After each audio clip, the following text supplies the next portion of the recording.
Évoquons enfin une figure de la poésie, du dessin et de la mise en scène. C'est Jean Cocteau, dont sort Le Cahier aux éditions de Lerne.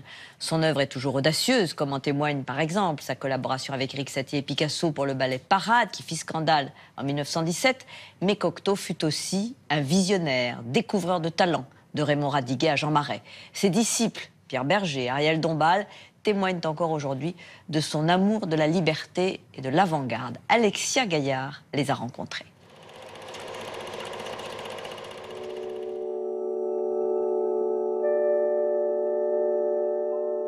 Il est possible que la maison n'existe plus et même que les moyens de transmission n'existent plus et qu'on ne puisse pas vous projeter mon image. Mais enfin, j'espère être tout de même devant vous à l'état de fantôme, mais je ne crois pas à la mort.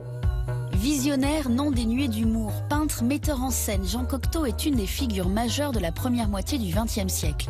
Cocteau, c'est le poète, le touche-à-tout, qui a laissé derrière lui une constellation de disciples revendiqués, comme Jean-Charles de Castelbajac, Jean-Luc Godard, Andy Warhol, Ariel Dombasle, qui lui consacre d'ailleurs un film musical, Opium, en 2013.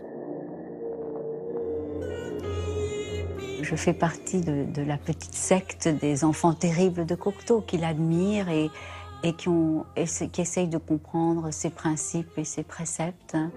Et son premier précepte, c'est la liberté de créer ce qu'il veut avec qui il veut, tout en bousculant les codes de son époque, comme dans l'audacieux ballet Parade qu'il monte en 1917 en pleine Première Guerre mondiale au Théâtre du Châtelet à Paris. Avec Parade, il faisait une nouvelle forme de théâtre doublé de music-hall et c'était extraordinairement insolent et novateur. Et Cocteau aimait les ruptures. Et Cocteau aimait l'avant-garde.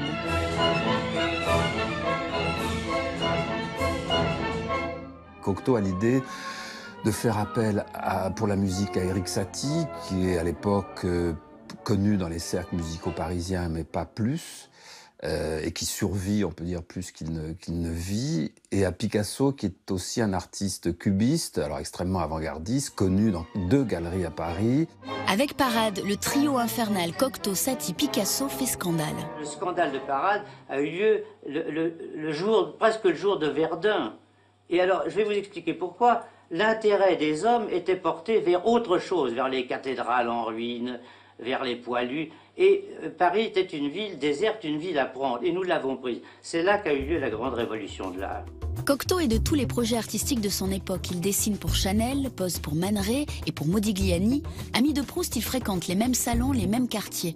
Il est surtout un dénicheur de talent. Il a un sens incroyable du génie de l'autre. Il a donné toujours effectivement un très grand flair, y compris chez des gens qui étaient absolument pas encore sortis, qui eux-mêmes n'avaient pas fait œuvre. Il a cette très très grande intuition de la pure singularité chez un créateur. La singularité, c'est exactement ce qui lui plaît lorsqu'il rencontre Raymond Radiguet, un ado-poète de 15 ans. Ce sera sa première grande histoire d'amour et de poésie. Radiguet l'impressionne beaucoup, et il était impressionnant. Il est extrêmement mutique, c'est vraiment l'adolescent rude, ingrat. Alors autant la relation amoureuse a été frustrante pour Cocteau, autant la relation littéraire a été extrêmement féconde et extrêmement impressionnante. Cocteau en tire un grand bénéfice de ça. À mes yeux, c'est là où il a écrit sa plus belle poésie, qui est une poésie amoureuse entièrement dédiée à Radiguet, au sommeil de Radiguet, aux rêves que fait Radiguet, dont il sait très bien que ses rêves le tournent vers les femmes, et où il veut s'introduire pour essayer de le détourner, le ramener vers lui. C'est vraiment des très très beaux vocabulaires plein champ, c'est parmi les plus beaux recueils de Cocteau. Au théâtre, Cocteau a mis en scène une vingtaine de ballets et de pièces. Il est exact que je suis un vieil ami de Didier. Là, comme ça, c'est très bon. Comme ça, tu le colles. Mais il est inexact que j'habite cette ville par hasard.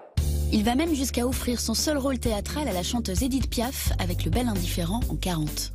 Cocteau avait décerné dans le grand talent de Piaf, quelque chose de plus qu'une chanteuse. Il trouvait qu'elle était une tragédienne, il pensait qu'il pouvait faire autre chose.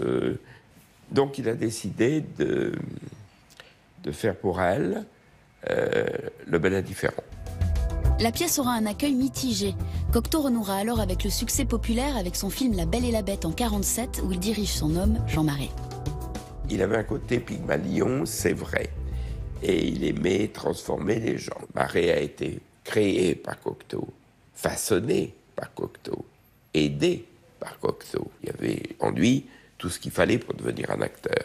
Mais sans Cocteau, je pense qu'il ne le serait pas devenu. C'était quelqu'un d'une grande générosité et qui comprenait le besoin de création des autres et qui voulait les aider. Et il les aidait.